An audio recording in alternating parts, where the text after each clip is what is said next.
The different kinds of stress. The many faces of stress affects each individual differently, according to the cause and its effects. Therefore, there are different kinds of stress as recognized by clinical and research studies.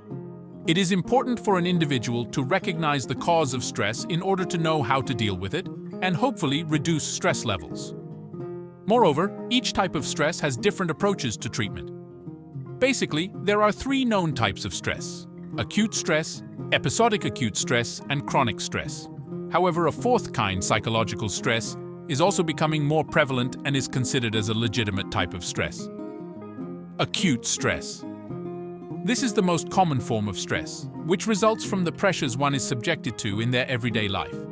In small doses of acute stress, it can actually be beneficial to an individual. Think of athletes that are about to compete in an event. They experience acute stress, which triggers the production of adrenaline and gives them a burst of energy needed to perform their best. The symptoms of this type of stress are easily recognizable and mostly affect a person only in the short term. Common symptoms include back or neck pain, muscular tension, headache, rapid heartbeat, sweaty palms, and cold hands or feet. Episodic acute stress. As mentioned above, acute stress is quite common to most people. However, a few others experience it more often than others. These people are the ones who are so focused on achieving organization and yet always fail when it comes to performance. Therefore, it is not surprising that they often become irritable, if not with themselves, then with their initial environment. This also explains why they find the workplace quite a stressful environment.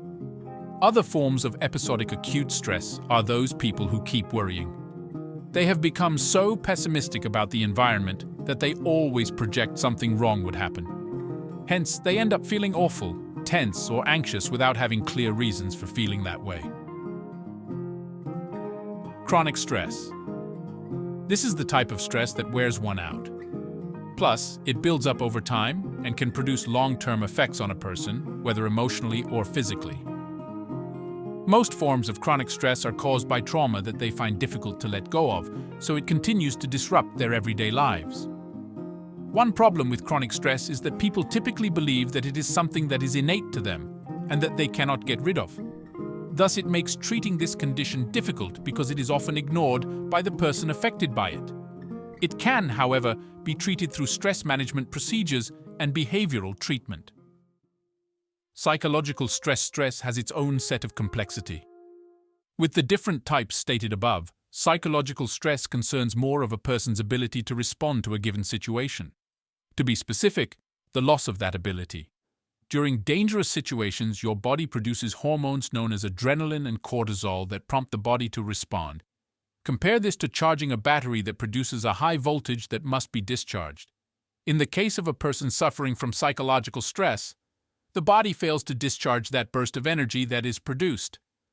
The continued rise in your heart rate and the production of adrenaline could result in fatal problems in your heart. There are several reasons as to why one acquires psychological stress, but it can include trauma suffered from an emotionally disturbing event in the past or other emotional anxiety. The problem with people suffering from psychological stress is that they tend to induce more stress in their lives by subjecting themselves to stressful situations. Today, several groups hold counseling to help those who suffer from this condition and regain control over their life.